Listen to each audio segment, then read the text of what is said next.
اللہ تبارک و تعالی نے ہمیں بے شمار نعمتیں دنیا میں دے رکھا ہے۔ اللہ کی نعمتیں بے شمار ہیں، اس کی رحمتیں بے شمار ہیں۔ ایک بارش ہی کو لے لیجئے، بارش کی بوند کتنی ہے، وہ جو اللہ کی رحمت برس رہی ہے وہ کتنی ہے، کوئی شمار کر سکتا ہے؟ نہیں کر سکتا۔ تو پوری دنیا میں کتنی بارشیں ہو رہی ہیں، اس کے بوند کتنے ہیں، اگر کوئی شمار کرنا چاہے نہیں کر سکتا۔ تو ایسی ہی بہت ساری نعمتیں ایسی ہیں اللہ کی جن کو ہم شمار کرنا چاہیں، گننا چاہیں، نہیں گن سکتے۔ اللہ قرآن میں فرماتا ہے وَإِن تَعُدُّوا نِعْمَةَ اللَّهِ لَا تُحْصُوهَا، اگر تم اللہ کی نعمت کو شمار کرنا چاہو، احصاء کرنا چاہو، گننا چاہو، نہیں گن سکتے۔ اتنی نعمتیں اللہ کی ہیں، اللہ کی نعمتیں بے شمار ہیں۔ تو بظاہر نعمتیں دو طرح کی ہیں، ان دو میں سے بہت ساری نعمتیں نکلتی ہیں، لیکن نعمتیں اصل میں دو ہی ہیں۔ ایک ظاہری نعمت ہے، دوسرا باطنی نعمت ہے۔ ظاہری نعمت اسے کہتے ہیں جو ہم دیکھ سکتے ہیں، ہم چھو سکتے ہیں، یا ہمارے بدن سے وہ لگتی ہے، ہمارے بدن سے لگتی ہے تو ہم اسے جان سکتے ہیں، تو وہ نعمتیں ظاہری نعمتیں ہیں۔ اور ایک نعمتیں ہیں باطنی نعمتیں، جسے ہم دیکھ نہیں سکتے، نہ ہمارے بدن میں آ کر لگتی ہے، کچھ ایسا محسوس نہیں ہوتا، تو وہ باطنی نعمت ہے جسے ہم دیکھ نہیں سکتے۔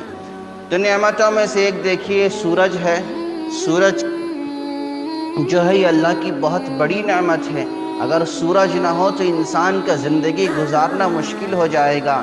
یہ سورج کی کرنیں بھی اللہ کی بہت بڑی نعمت ہے، جس سے پھل پکتے ہیں، جس سے انسان فائدہ اٹھاتا ہے۔ اور سورج کی گرمی ہے، یہ سورج کی گرمی نہ ہو تو انسان زندہ نہیں رہ سکتا۔ یہ سورج بھی ایک اللہ کی نعمتیں ہیں۔ اور چاند ستارے دیکھیں، یہ ستاروں کو لوگ گن سکتے ہیں مگر اللہ کی نعمت کو گن نہیں سکتے۔ اللہ کی نعمت بے شمار ہیں۔ چاند کو دیکھیں، اللہ نے دنیا کو بنایا، یہ دنیا کو بنایا اور اس دنیا میں طرح طرح کی نعمتیں دے رکھا ہے۔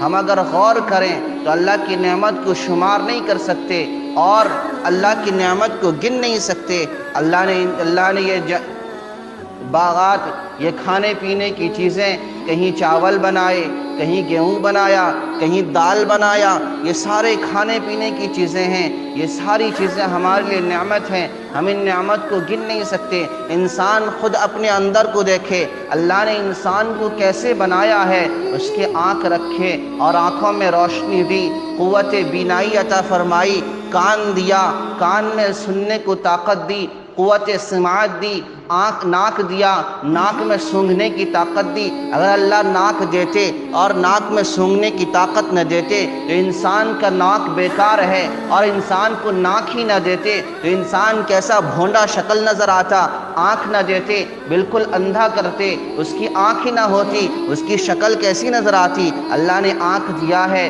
کان دیا ہے، ناک دیا ہے، زبان دیا ہے اور بولنے کی طاقت دیا ہے۔ زبان کے ذریعے سے انسان چکھتا ہے، یہ چکھنے کی صفت اگر انسان سے اللہ چھین لے تو انسان کوئی چیز کو چکھ کر محسوس کر نہیں سکتا، چکھ کر جان نہیں سکتا۔ یہ ساری نعمتیں اللہ نے دے رکھا ہے۔ اللہ نے طرح طرح کی نعمتیں دی ہے، ان نعمتوں کو ہم شمار نہیں کر سکتے۔ تو یہ ساری نعمتیں ظاہری نعمتیں ہیں، یہ ساری نعمتیں ہمیں دکھائی دینے والی ہے، ہم دیکھ سکتے ہیں۔ یہ آسمان، یہ ستارے، یہ زمین، اور زمین میں جو غلہ اگتا ہے، ہمارا کام ہے دھان کا بن دینا، ہمارا کام ہے بیج کا لگا دینا، پھر اسے یہ مضبوط زمین کو پھاڑ کر وہ بیج نکلتی ہے، وہ بیج تنا دیتا ہے، وہ بیج باہر آتا ہے، آنے کے بعد پھر بڑھتا ہے، وہ تناؤ بڑھتا ہے، نشو و نما پاتا ہے، تو وہ ساری نعمتیں اللہ نے دے رکھی ہیں۔ ہم اگر اس دنیا میں غور کریں تو ہمیں بہت ساری نعمتیں نظر آئیں گے۔ یہ پانی، یہ ندی نالے، یہ سمندر، یہ دریا، اور دریا میں دیکھیں، سمندر میں دیکھیں، ایک طرف کھارا پانی ہے، ایک طرف میٹھا پانی ہے، کوئی آپس میں ملتے نہیں ہیں۔ مرج البحرین یلتقیان بینہما برزخ لا یبغیان، کہ دونوں یہ دو سمندر ہیں، کہ دونوں طرف دونوں الگ الگ پانی ہیں، کوئی ایک دوسرے کو ملتے نہیں ہیں، ایک دوسرے میں ملتے نہیں ہیں، وہ پانی الگ ہے، یہ پانی الگ ہے۔ کیسی اللہ نے نعمتیں دنیا میں دے رکھی ہے۔ یہ ساری نعمتیں ظاہری نعمتیں ہیں، اور ایک نعمت ہے باطنی نعمت ہے، وہ انسان کو دکھائی نہیں دیتا، وہ انسان کو چھوتی نہیں ہے، انسان کے بدن سے لگتی نہیں ہے۔ وہ باطنی نعمت کیا ہے؟ ایمان کی نعمت ہے۔ یہ ایک باطنی نعمت ہے، ایمان کے انسان دیکھ نہیں سکتا، انسان چھو نہیں سکتا۔ اور اسی طرح معرفت خداوندی ہے، معرفت خداوندی کو انسان دیکھ نہیں سکتا، چھو نہیں سکتا۔ محبت خداوندی ہے، اس محبت خداوندی کو بھی انسان دیکھ نہیں سکتا، چھو نہیں سکتا۔ محبت خداوندی، معرفت خداوندی، ایمان، یہ ایسا نہیں کہ جسے پلیٹ میں رکھ کر پیش کیا جائے، یہ ایسا نہیں جسے سامنے رکھ دیا جائے۔ ایک علم ہے، علم کو بھی انسان دیکھ نہیں سکتا، چھو نہیں سکتا۔ علم تو سینہ بسینہ منتقل ہوتا ہے، دل سے نکلتا ہے اور دل میں جا کر جمع ہو جاتا ہے۔ یہ علم ہے، علم کو بھی ایک انسان چھو نہیں سکتا، دیکھ نہیں سکتا۔ اسی طرح محبت مصطفیٰ ہے، محبت رسول ہے، رسول سے جو محبت ہوتی ہے، اس محبت کو بھی انسان دیکھ نہیں سکتا۔ یہ ایک دلی کیفیت ہے، یہ دل میں پیدا ہونے والی کیفیت ہے، اس کیفیت کو انسان دیکھ نہیں سکتا۔ اسلام کو دیکھ سکتا ہے، ایمان کو دیکھ نہیں سکتا۔ اسلام کو دیکھ سکتا ہے، اسلام کہتے ہیں اعضاء و جوارح سے عمل جو ہوتا ہے،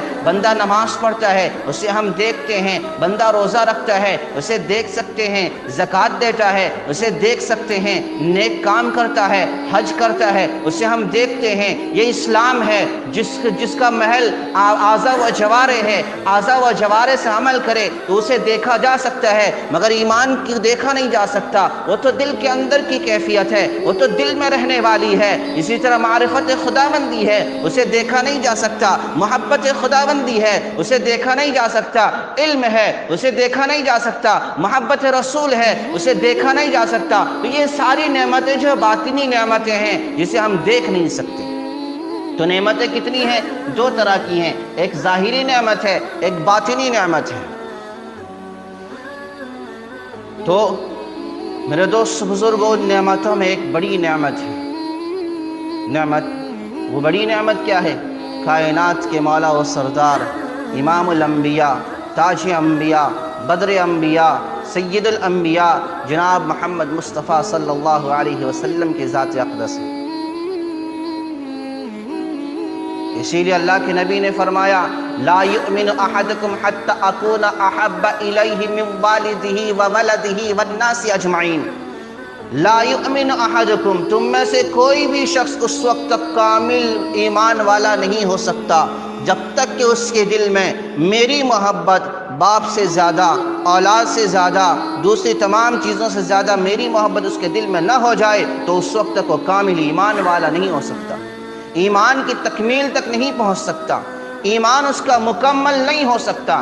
ایمان مکمل ہونے کے لیے ہمیں نبی کی محبت اتنی ہو کہ باپ سے زیادہ نبی سے محبت ہو، اولاد سے زیادہ نبی سے محبت ہو، دنیا کی ساری چیزوں سے زیادہ نبی سے محبت ہو، تو اس کا ایمان کامل اور مکمل ہوگا۔ اور یہ محبت کب ظاہر ہوگی؟ تقابل ہوگا تو ظاہر ہوگی، مقابلے سے محبت ظاہر ہوگی۔ جیسے ایک بندہ ہے، بہادر ہے، اس کی بہادری کیسے پتہ چلے گی؟ وہ خود کو بہادر کہے، اس کی بہادری پتہ چلے گی؟ نہیں، جب آپس میں تقابل کرا جائے، کہتا ہے میں بہادر ہوں، اگر اس کی بہادری ایک اور بہادر سے مقابلہ کرایا جائے تو اس کی بہادری کا پتہ چلے گا۔ وہ اگر جیتتا ہے، وہ اگر کامیاب ہوتا ہے تو اس کی بہادری کا پتہ چلے گا۔ ایک بندہ ہے، وہ کہتا ہے میں گھوڑ سواری، گھوڑے کے ریس میں بہت فاسٹ آؤں گا، تو وہ اگر خود کہتا رہے تو اس کی کاریگری، اس کی صفت جو ہے ظاہر نہیں ہوگی، تو اس کے لیے مقابلہ کرانا پڑتا ہے، تقابل کرانا پڑتا ہے۔ اگر اس کا مقابلہ ایک ریسر سے ہو، گھڑ سوار سے ہو، تو پھر پتہ چلتا ہے اگر اس میں وہ کامیاب ہو جائے تو اس کی بہادری، اس کا گھڑ سواری پتہ چلتی ہے کہ یہ گھڑ سوار میں ماہر ہے۔ تو ہم کہتے ہیں ہمیں نبی سے محبت ہے، ہمیں اللہ اور اس کے رسول سے محبت ہے۔ ہر بندہ کہتے، کسی سے پوچھے بھائی تمہیں اللہ سے محبت ہے، تو کہتا ہے جی محبت ہے۔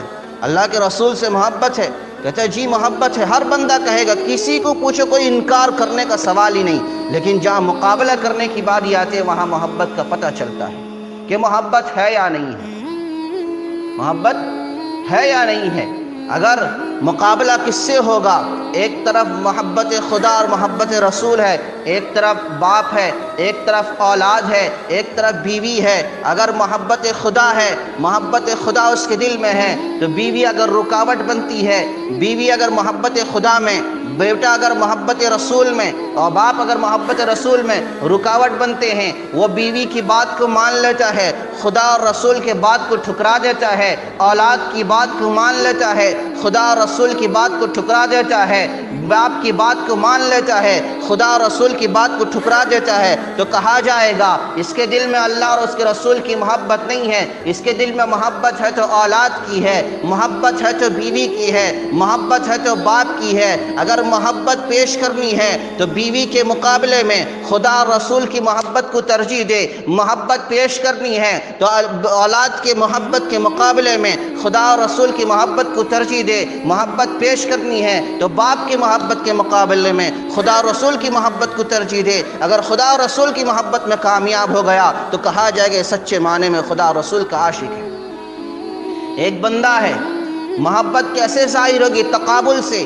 ایک بندہ ہے، صبح کی اذان ہوئی، نماز ہوئی، اللہ کا منادی پکار رہا ہے، حی علی الصلاۃ، آؤ نماز کو، تو بندہ کیا کرتا ہے؟ سردی کا موسم ہے، لحاف چھوڑنے کو تیار نہیں ہے۔ اگر وہ لحاف نہیں چھوڑتا تو پتہ چلے گا کہ اسے خدا اور رسول سے محبت نہیں ہے، اسے میٹھی نیند سے محبت ہے۔ اگر اس نے لحاف کو چھوڑا، سردی گرمی کی پرواہ کیے بغیر وضو کیا اور وضو کر کے سردی کے موسم میں مسجد کا رخ کیا، تو کہا جائے گا کہ یہ صحیح معنی میں عاشق رسول ہے، صحیح معنی میں اللہ سے محبت کرنے والا ہے۔ آج ہمیں دیکھیں ہم کیسی محبت کر رہے ہیں۔ جہاں اللہ اور رسول کی بات آتی ہے تو ہم بہانہ بناتے ہیں۔ اگر تبلیغ والے کہیں بھائی چلو چلے کے لیے، کیا کہ میرا بیپار ہے، بزنس کا ٹائم ہے، میں جا سکوں گا نہیں، میرا بزنس کا ٹائم ہے، میں نہیں جا سکتا، میری بیوی گھر میں اکیلی ہے، میں نہیں جا سکتا، میرا بیٹا بیمار ہے، میں نہیں جا سکتا، میں نماز کو کیسے آؤں، گھر میں بیوی اکیلی ہے، میرے بچے کی دوا لانی ہے۔ اگر کہیں کہ تھوڑی دیر تعلیم سن لو، نہیں مول صاحب بازار جاؤں سودا لانا ہے۔ تو یہاں محبت رسول اور محبت خدا کے سامنے دنیا کو ترجیح دیا ہے۔ نماز کو کہا جائے آؤ نماز کو، مول صاحب سودا لانے جاتا ہوں، دکان جاتا ہوں، دکان سے آ کے میں ٹائم ملے پڑھ لوں گا نہیں۔ تو یہاں ہم نے محبت خدا اور رسول کو ترجیح نہیں دی، ہم نے کس کو ترجیح دی؟ دکان کو ترجیح دیا ہے، ہم نے سودا لانے کو ترجیح دیا ہے۔ سودا کبھی بھی لایا جا سکتا ہے، مگر نماز اگر چھوٹ گئی تو اس کا بھرپائی نہیں ہو سکتا۔ یاد رکھیں اللہ کے نبی نے فرمایا اگر کسی نے جان بوجھ کر عصر کی نماز کو چھوڑ دیا، وہ ایسا ہے جس کے گھر کے لوگ مال و دولت، آل و اولاد سب چھین لیا گیا ہو۔ اس کے چھیننے میں جتنا اس کو تکلیف ہوتی ہے، جتنا اس کا نقصان اور گھاٹا ہوتا ہے، ایک وقت کی نماز کو چھوڑنے میں اتنا نقصان اور گھاٹا ہوتا ہے۔ ذرا سوچیں ہم کتنی نمازیں چھوڑتے ہیں اور ہم کہتے ہیں اور دعویٰ کرتے ہیں کہ ہمیں اللہ سے محبت ہے، اللہ کے رسول سے محبت ہے، اور محبت کا اظہار تب ہوگا جب آپس میں تقابل کرایا جائے، مقابلہ کرایا جائے۔ آج ہم نہیں کرتے۔ ہمیں اگر نماز پڑھنی ہے تو کہتے ہیں میرا کام ہے گا، بعد میں پڑھ لو، قضا کر لوں گا نہیں۔ یاد رکھیں نماز سے یہ مت کہو کہ میرا کام ہے، بلکہ کام سے یہ کہو میرا نماز ہے۔ یہ تب جا کے اظہار محبت ہوگی کہ مجھے اللہ اور اس کے رسول سے محبت ہے۔ صحابہ اکرام، اللہ کے رسول اور صحابہ اکرام نے جب مکہ چھوڑا اور مدینہ منورہ زاد اللہ شرفاً و عظمتاً کا ارادہ کیا، ہجرت کیا، مدینے کا ہجرت کیا، تو مکہ میں صحابہ اکرام کے گھر تھے، جائیداد تھی، اولاد تھے، مال و دولت تھی، کوٹھی بلڈنگ تھے، تمام تر کھیتی باڑی، تمام زمین جائیداد صحابہ اکرام کے مکہ میں تھے۔ اس مکہ کو چھوڑا، مکہ کی سرزمین کو چھوڑا، جائیداد کو چھوڑا، گھر باڑی چھوڑا، گھر کو چھوڑا، خاندان کو چھوڑا، کنبے کو چھوڑا، دوست احبابوں کو چھوڑا، زمین و جائیداد کو چھوڑا، رشتہ داروں کو ترک کیا، تمام مال کو چھوڑا، بیوی بچوں کو چھوڑا، چھوڑ کر مدینہ منورہ کا ہجرت کیا، مدینہ منورہ زاد اللہ شرفتاً و عظمتاً کا ہجرت کیا۔ تب پتہ چلا کہ انہیں اللہ اور اس کے رسول سے محبت ہے، انہیں جائیداد سے محبت نہیں، انہیں کوٹھی بلڈنگ سے محبت نہیں، انہیں بیوی بچوں سے محبت نہیں، مال و دولت سے محبت نہیں، محبت ہے تو اللہ اور اس کے رسول سے محبت ہے۔ انہوں نے اللہ اور اس کے رسول کے لیے بیوی بچہ، مال دولت، آل و اولاد سب کچھ چھوڑ دیا۔ تب جا کے کہا گیا کہ انہیں یہ صحیح معنی میں عاشق رسول ہیں۔ ہمارا حال اس کے برخلاف ہے۔ ہم محبت رسول اور محبت خدا کا دعویٰ کرتے ہیں، مگر خدا کے نام پر، خدا کے رسول کے نام پر اپنی خواہشات کو قربان کرنے کے لیے تیار نہیں، اپنی مرضی کو قربان کرنے کے لیے تیار نہیں۔ حضرت عمر رضی اللہ عنہ اللہ کے نبی کے پاس آتے ہیں اور آ کر کہتے ہیں یا رسول اللہ مجھے آپ سے محبت ہے۔ اللہ کے نبی نے فرمایا عمر سوچ کر بولو، نہاں یا رسول اللہ مجھے آپ سے محبت ہے۔ اللہ کے نبی نے فرمایا عمر بہت بڑا دعویٰ کر رہے ہو، بہت بڑا دعویٰ کر رہے ہو، ذرا سوچ کر بولو کہ تم کیا دعویٰ کر رہے ہو۔ آج ہم بھی بڑے شوق سے کہہ دیں اللہ کے رسول سے مجھے محبت ہے۔ عمر نے، اللہ کے نبی نے فرمایا عمر تم جو دعویٰ کر رہے ہو بہت بڑا دعویٰ ہے، ذرا سوچ کر بولو۔ تو حضرت عمر نے فرمایا کہ ہاں یا رسول اللہ مجھے آپ سے محبت ہے۔ تو اللہ کے نبی نے فرمایا عمر تو پھر فقر و فاقہ کے لیے تیار ہو جاؤ، تنگ دستی کے لیے تیار ہو جاؤ۔ یعنی جب کوئی مصیبت آئے، پریشانی آئے، فقر و فاقہ آئے، پریشان حال آئے، تنگ دستی آئے، تو اس وقت بھی میری محبت لازم رہنی چاہیے۔ ایسا نہیں خوشحالی ہے، فراوانی ہے، خوشحال ہو، خوش و خرم ہو اور اللہ اور اس کے رسول کی محبت یاد آ رہی ہے کہ اللہ میں تیرا بندہ ہوں، تیرا حقیقی بندہ ہوں، تو میرا مالک ہے۔ لیکن جب تنگ دستی ہو، پریشانی ہو، مشکلات ہو، اس وقت بھی وہی نکلے کہ اللہ میں تیرا بندہ ہوں، تو میرا مالک ہے، تو پتہ چلے کہ ہاں واقعی محبت ہے، واقعی محبت ہے۔ کسی فارسی کے شاعر نے کہا ہے دل اندر جہاں یاراں سے قسم اند، زبان اند و نانی اند و جانی، کہ دنیا کے اندر تین قسم کے دوست ہوتے ہیں۔ دنیا کے اندر دل اندر جہاں، دنیا کے اندر تین قسم کے دوست ہوتے ہیں، زبانی اند، نانی اند، جانی۔ ایک ہے زبانی دوست، وہ زبان سے میں تمہارا دوست ہوں، میں تمہارا یار ہوں، وہ زبانی دوست ہیں۔ دوسرے نانی یعنی روٹی کے، کھانے پینے کے، دسترخوان کے دوست ہیں، جب تک کھانا پینا لگا رہا وہ ساتھ رہے، دسترخوان بختم اٹھایا وہ پھر چلے گئے، وہ پھر چلے گئے۔ اور تیسرے جو ہیں وہ جگری یار ہیں، وہ زبانی نہیں کہ دسترخوان کے نہیں، وہ جگری یار ہیں، تمہارے خوشحالی میں بھی تمہارے ساتھ ہیں، تمہاری بدحالی میں بھی تمہارے ساتھ ہیں، تمہارے بدحالی میں بھی تمہارے ساتھ ہیں۔ بنانی نا بدا از در بدر کن، تلطف کن بیاران زباں، بیاران زباں۔ یعنی جو کھانے کے دوست ہیں انہیں کھلاؤ پلاؤ چلتا کر دو، انہیں کھلاؤ، خوب کھلاؤ، اس دسترخوان سجاؤ اور ان کو بھیج دو، ان سے تمہارا کوئی تعلق نہیں ہے۔ اور جو زبانی دوست ہیں ان کو بھی تم زبانی کہہ دو، ہاں میں بھی تمہارا دوست ہوں۔ اس نے کہا کہ تم میرے دوست ہو تو میں بھی تمہارا دوست ہوں۔ جیسے ایک شاعر آتا ہے، ایک امیر آدمی کی خوب تعریف کرتا ہے، اس میں سچ کم جھوٹ زیادہ ہوتے ہیں۔ شعراء حضرات کی صفت ہوتی ہے، شاعر جو کہتا ہے اس میں سچ کم ہوتی ہے، جھوٹ زیادہ ہوتا ہے۔ اگر جھوٹ نہ بولے تو شاعر کا مزہ نہیں آئے گا، لوگ داد و تحسین نہیں کریں گے۔ اگر سیدھی سادھی سچی شعر کہہ دے تو لوگ واہ واہ نہ کریں گے۔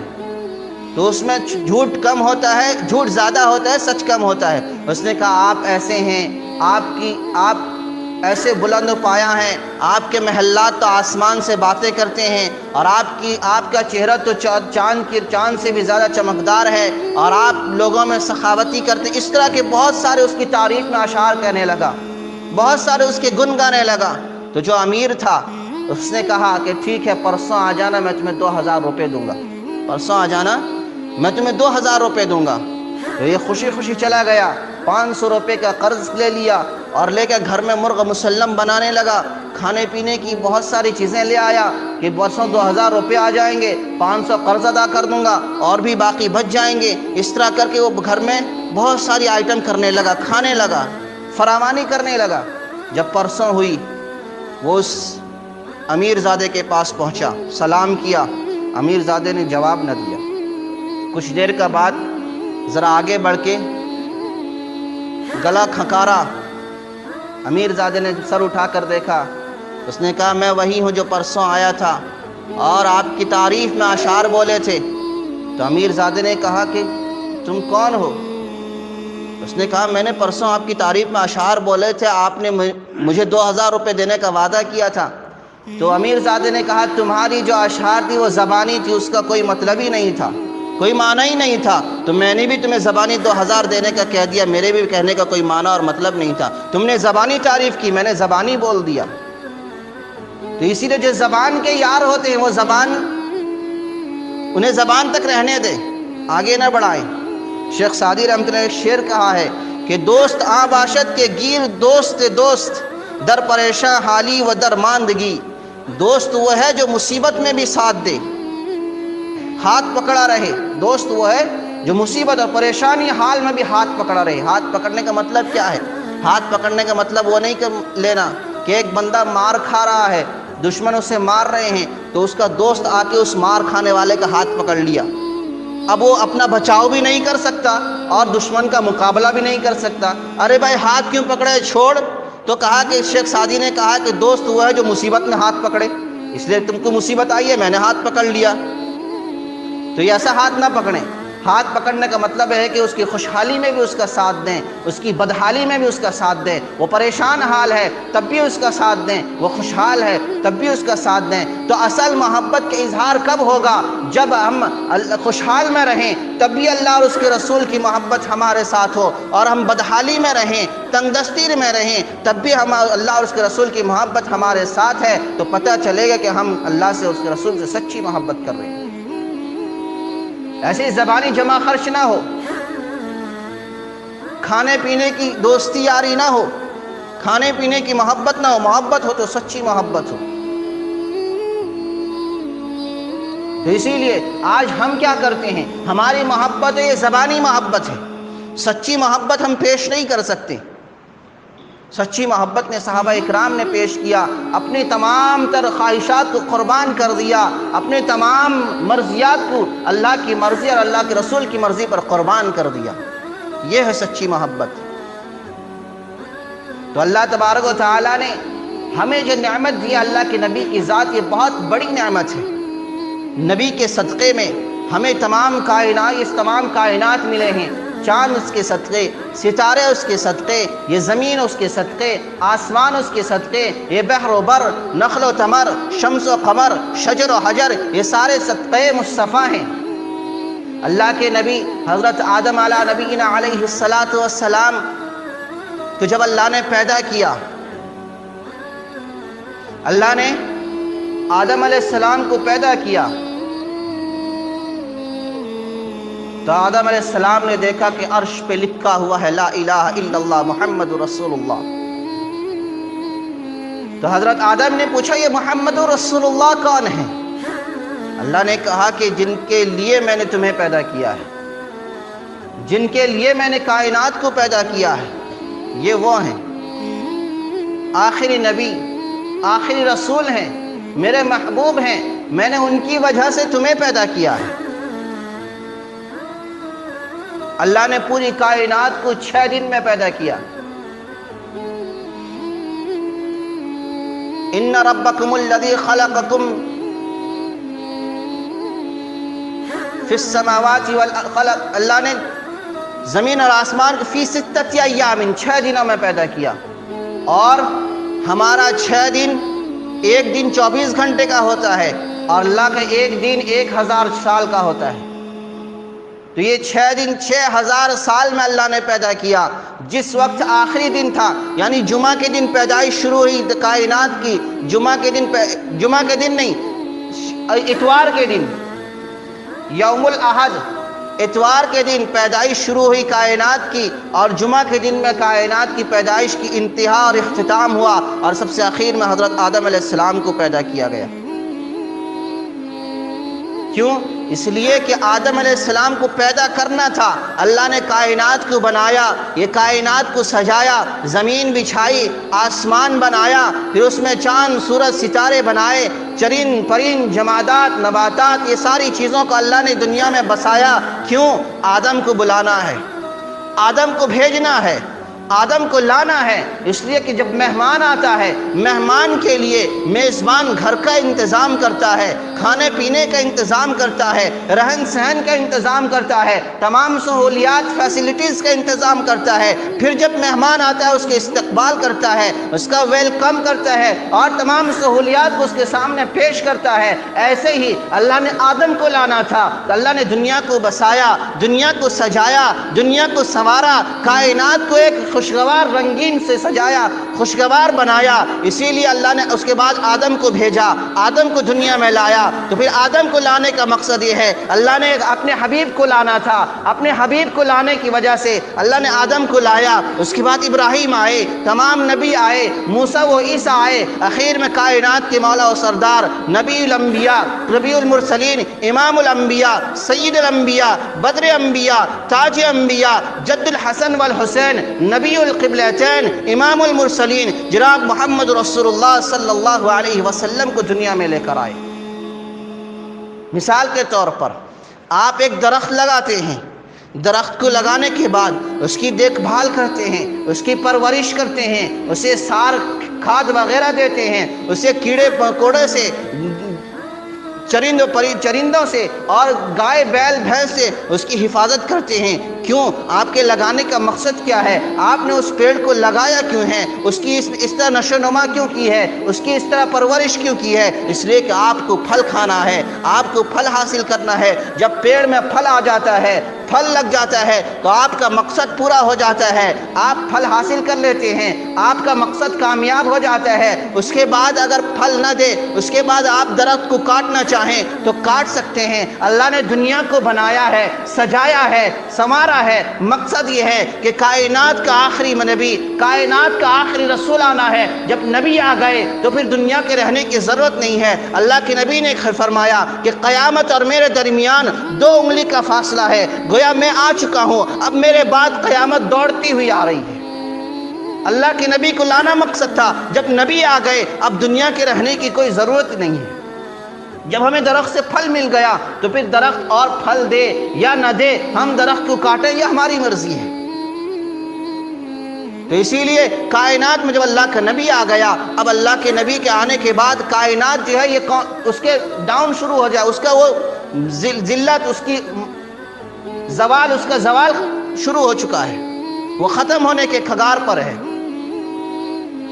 تو میرے دوست بزرگوں، جب اللہ کے نبی کو ہمیں ایک بہت بڑی نعمت دے کر دنیا میں بھیجا گیا ہے، یہ ہمارے لیے نعمت ہے، ہمارے لیے سعادت مندی ہے۔ اللہ کے نبی جیسا عظیم نعمت ہمیں عطا کیا گیا ہے۔ نبی کے آنے کا مقصد، اسی لیے ہمیں چاہیے ہم نبی سے محبت کریں، ان کی عظمت کو دل میں بٹھائیں اور ان کی بتائے ہوئے طریقے پر عمل کریں، ان کی اتباع کریں۔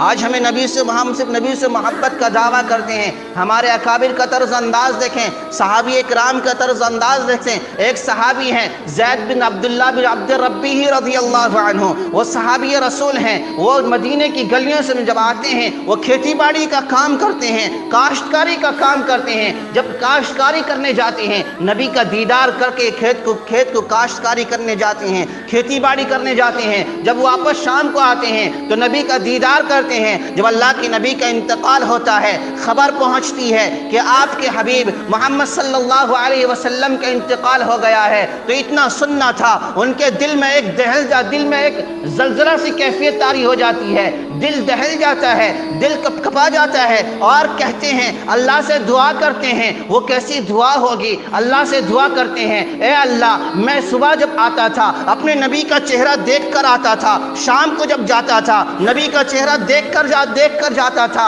اب نبی دنیا میں نہیں رہے، میں کس کا چہرہ دیکھوں گا؟ وہ ایسی دعا تھی جو سیدھا عرش مبارک پر جا کر لگی، جو اتر نہ جائے دل میں، وہ صدا نہیں ہے جو نہ عرش کو ہلا دے، وہ دعا نہیں ہے، وہ کیسی دعا ہوگی؟ وہ کیسے دل کی گہرائی سے دعا نکلی ہوگی؟ وہ کیسے درد بھرے انداز میں دعا نکلی ہوگی؟ وہ صحابی رسول زید بن عبداللہ بن عبد ربی دعا کرتے ہیں، اے اللہ، اے رب العالمین، میں اپنے حبیب کا چہرہ دیکھ کر آتا تھا اور جاتا تھا، چہرہ دیکھتا تھا، اب حبیب دنیا میں نہیں رہے تو میری آنکھوں کی روشنی کا کیا فائدہ؟ میری آنکھ کی بینائی کا کیا فائدہ؟ اے اللہ، میری آنکھوں کی روشنی چھین لے۔ اتنا کہنا تھا، ان کی آنکھوں کی روشنی ختم ہو جاتی۔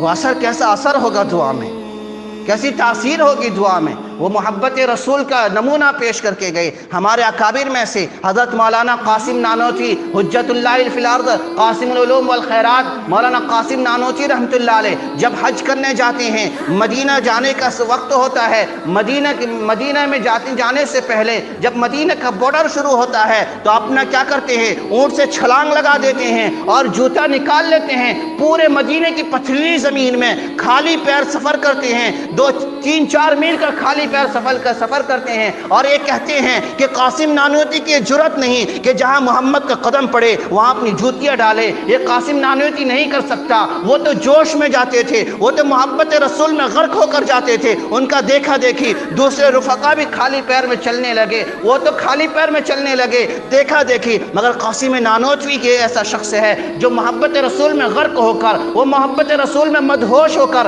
وہ جاتا ہے، پتھریلی زمین ہے، زمین میں پیر خون سے لہولہان ہو جاتے ہیں، مگر جوتا پہن کر نہیں جاتے، کہیں نبی کی شان میں گستاخی نہ ہو جائے، نبی کی شان میں بے ادبی نہ ہو جائے کہ میرا نبی کا پیر پڑا ہو اور قاسم نانوتوی جوتا لے کر چل پڑے۔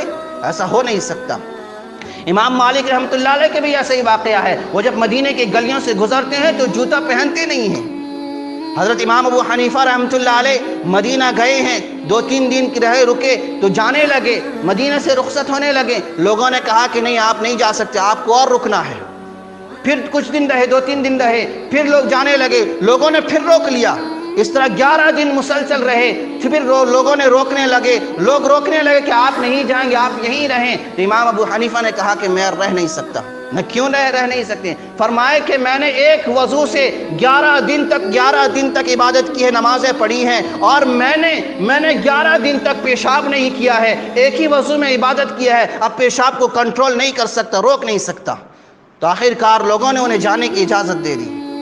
وہ تھے عشق رسول کا ثبوت پیش کر گئے۔ آج ہم محبت رسول کا دعویٰ کرتے ہیں، عشق رسول کا دعویٰ کرتے ہیں، جب ہمیں دلیل پیش کرنے کی باری آتی ہے تو ہمیں بیٹا یاد آتا ہے، ہمیں بیوی یاد آتی ہے، ہمیں باپ یاد آتا ہے، ہمیں اپنی کاروبار یاد آتے ہیں، ہمیں اپنے بزنس اور بیپار یاد آتے ہیں، ہمیں بازار سے سودا لانا یاد آتے ہیں، مگر عشق رسول، اس کے نبی وہاں بھول جاتے ہیں۔ اسی اللہ کے نبی نے فرمایا، لا یؤمن احدکم حتی اکون احب الیہ من والدہ وولدہ والناس اجمعین، تم میں سے کوئی بھی شخص اس وقت تک کامل ایمان والا نہیں ہو سکتا جب تک کہ اس کے دل میں میری محبت اولاد سے زیادہ نہ ہو جائے، میری محبت بیوی سے زیادہ نہ ہو جائے، میری محبت باپ سے زیادہ نہ ہو جائے، دنیا کی تمام چیزوں سے زیادہ نہ ہو جائے، اس وقت وہ محبت کا ثبوت پیش نہیں کر سکتا، وہ کامل ایمان والا نہیں ہو سکتا۔ اسی لیے ہمیں چاہیے ہم محبت کا ثبوت پیش کریں، صرف زبانی محبت نہ دکھائیں، صرف زبانی جمع خرچ نہ کریں، محبت کا ثبوت پیش کریں، اور جب دلیل پیش کرنے کی باری آئے تو دلیل دیں، اور محبت کا ثبوت پیش کرتے ہوئے اللہ اور اس کے رسول کے ایک فرمان پر عمل کریں، ان کے فرمان کو بجا لانے کی کوشش کریں گے انشاءاللہ۔ اللہ کہنے سننے سے زیادہ عمل کی توفیق عطا فرمائے۔